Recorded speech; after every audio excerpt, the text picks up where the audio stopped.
എത്ര നേരമായി scrolling start ചെയ്തിട്ട്?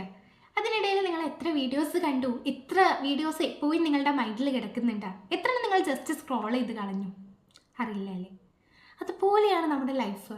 നമ്മൾ ലൈഫിൽ ഇങ്ങനെ സഞ്ചരിക്കുകയാണ്, നമ്മൾ യാത്ര ചെയ്യുകയാണ്. ഈ യാത്രക്കിടയിൽ നമ്മൾ ഒരുപാട് മുഖങ്ങൾ കാണുന്നുണ്ട്, ഒരുപാട് വ്യക്തികളെ നമ്മൾ പരിചയപ്പെടുന്നുണ്ട്. അവരിൽ ചിലവരെ മാത്രമേ നമുക്കിന്ന് ഓർമ്മയുള്ളൂ, ചിലവരൊക്കെ നമുക്ക് മനസ്സിലാക്കണമെങ്കിൽ പൊടി തട്ടിയെടുക്കേണ്ടി വരും. പക്ഷേ നമ്മുടെ ഈ യാത്രക്കിടയിൽ നമ്മുടെ ലൈഫിൻ്റെ ഗ്രാഫ് ഒന്ന് പൊന്തും ഒന്ന് താവും. പക്ഷേ നമ്മൾ പൊന്തിയ നിലയിലാണ്, നമുക്ക് ഒരുപാട് പണമുണ്ട്, സന്തോഷമാണ്, അതുപോലെ അധികാരങ്ങളുണ്ട്. അങ്ങനെയുള്ള സമയത്ത് നമ്മളെ ചേർത്ത് പിടിക്കാനും കൂടെ നിർത്താനൊക്കെ ഒരുപാട് പേരുണ്ടാകും. പക്ഷേ അങ്ങനെയുള്ള വ്യക്തികൾ ആ ഗ്രാഫ് ഒന്ന് ചെറുതായിട്ട് കുറഞ്ഞു, നിങ്ങളുടെ പണം കുറച്ച് കുറഞ്ഞു.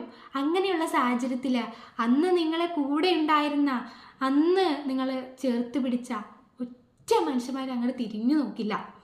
അന്ന് നിങ്ങളെ ചേർത്ത് പിടിക്കാൻ മാക്സിമം ഒരു 5 അല്ലെങ്കിൽ 6 വ്യക്തികളെ ഉണ്ടാവും മാക്സിമം. അങ്ങനെ അന്ന് നിങ്ങളെ ചേർത്ത് പിടിച്ച ആ വ്യക്തികളെ നിങ്ങൾ എപ്പോഴും ചേർത്ത് പിടിക്കണം. നിങ്ങൾ വലിയ നിലയിലെത്തി എന്ന് കരുതി പിന്നീട് അവരെ മറക്കാൻ പാടില്ല. പിന്നീട് നിങ്ങൾക്ക് ചുറ്റും ഒരുപാട് പേരുണ്ടാകുമ്പോൾ അപ്പോഴും നിങ്ങൾ ഇവരെ മാത്രം ചേർത്ത് പിടിക്കണം. എപ്പോഴും അവരെ ചേർത്ത് പിടിക്കുന്ന കാലത്തോളം നിങ്ങൾക്കൊരു നഷ്ടം ഉണ്ടാകാൻ പോകുന്നില്ല.